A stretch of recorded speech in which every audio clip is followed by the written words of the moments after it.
There are 3 ways to get the weapon case on Ashika Island. One of them is kinda safe, but you need the Tsuki Castle hideout key. The other one is chaotic, but you don't need the Tsuki Castle hideout key. And the last one is so easy, you only need 2 thermites or a DDoS, and you can do it solo. We'll go over all of them, and I'll throw in all the things you need to be careful about. The first main difference from Al Mazrah is that on Ashika Island, the weapon case is always in the same place, right here in Tsuki Castle. And the holder of the weapon case is a bomb maker. When you take him down, the weapon case will drop to the floor and you'll be able to pick it up. Getting to the bomb maker is tricky though. He's guarded by tripwires, riot shielded enemies, and 3 turrets that do quite the damage if you ignore them. As if that isn't enough, he's also guarded by 2 juggernauts and a Wheelson. So this brings us to our first way of getting the weapon case. The safe way, the easy way. You'll need the Tsuki Castle hideout key for this, as mentioned earlier. To get the key, you will have to eliminate HVTs on Ashika Island. It's actually quite a common drop in my experience, and I always have leftover keys in my inventory because of this. Once you find the key, make your way to waterways tunnels and make your way underneath the Tsuki Castle.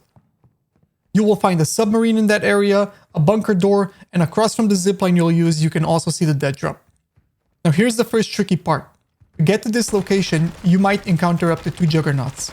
One of the juggernauts protects the bunker, and the other one protects the Tsuki Castle entrance. I say up to 2 juggernauts because one of the juggernauts usually gets bored and wanders out of the waterways into Port Ashika for some action. It kinda depends how long it takes you to get inside the waterways. Anyway, these 2 juggernauts aren't that difficult to deal with. Once you break line of sight, they will stop shooting and you can easily reload. But for this to be an effective strategy, you have to be sure no other bot can wrap around your position. Another thing that is useful to know is that when you serve enough headshots to these tanky son of a guns, they get stunned, making it easy to burst them down. So with that in mind, the strategy that I use is just run up close to them and serve them 30 Hemlock bullets into the head, and it's poof, goes the Juggernaut. Thanks for the drop plates. So now that we cleared the waterways, it's time to climb up into the tower. Take the zipline next to the bunker doors and it will take you up to a room with a legendary chest, a duffel bag, and a door. Now use that key to get into the Tsuki Castle. As mentioned earlier, it's full of traps and the first trap is already on the staircase behind the locked door, so tread carefully. Now all you have to do is clear the traps, clear the enemies, and you can slowly make your way up to the bomb maker. This is easy because no new reinforcements are coming to you. You just clear all the enemies inside the Tsuki Castle and you're home free. Except for all the players that now know your location and are out for blood. But hey, that's out of the scope for this guide. Second way of getting the case is similar to the previous one, but you don't have the key. So instead of dealing with the Juggernauts, you now have to deal with the Wheelson. You either need to destroy the Wheelson or DDoS it to be able to hack it. Once you hack it, your team is granted access to the Tsuki Castle. When you open the Tsuki Castle doors, the alarm will go off and reinforcements will continue to pour in until the alarm goes off. There is a way to turn off this alarm if you reach the bomb maker floor. It's located on the main desk and there will be an interaction pop up when you get there. Everything else is pretty much the same as the first way of getting about it. Clear the traps, clear the enemies, but also deal with the reinforcements and then take down the bomb maker and he will drop the weapon case and you're home free. Except of course for the players wanting that booty of yours.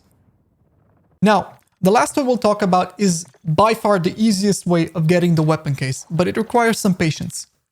Infill with a DDoS or 2 termites, or both, because safety reasons.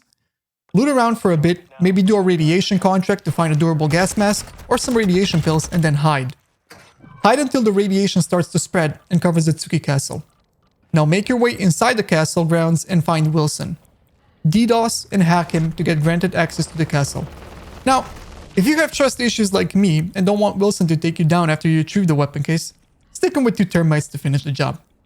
Now pop your radiation blockers and open the gates to Tsuki Castle. Even though the radiation already killed Bomb Maker, it is possible that some stragglers are still alive in there, some bots that want to ruin your day. Take care of them and watch out for the traps again. The best part about this strategy is that no reinforcements are coming, so it's really easy. The downside is, now you're on a bit of a timer. That last exfil won't wait around, so make haste and retrieve that weapon case fast and make your way to the final exfil. And that's pretty much it. In my experience, the players usually don't hang around to the last exfil on Ashika Island. Especially if they didn't pick up the weapon case, so you're almost safe, but still do your best to make sure no one is around, by dropping the weapon case and scouting around, or even better yet, befriending the enemy if possible. So yeah, These are the 3 ways to get the weapon case on Ashika Island. One of them is so easy you can do it solo. And these are the rewards that you get for exfilling the weapon case, plus an extra 10k experience. And that's it. Weapon case extracted.